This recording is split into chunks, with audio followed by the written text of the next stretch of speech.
Welcome back to our channel. Today, we have an exciting guide for you on how to enable documents auto-download when using mobile data on WhatsApp. Let's get started. Step 1. Open WhatsApp on your Android device. Step 2. Tap the three dots located at the top right corner of the page. Step 3. Select Settings from the options that appear. Step 4. Tap on Storage and Data from the Settings menu. Step 5. Under the Media Auto Download section, tap on when using mobile data. Step 6. Mark the checkbox next to Documents. Step 7.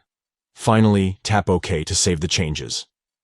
By following these simple steps, you can ensure that documents are automatically downloaded when using mobile data on WhatsApp.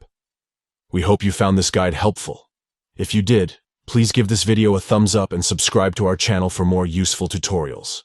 Thanks for watching, and stay tuned for more helpful content.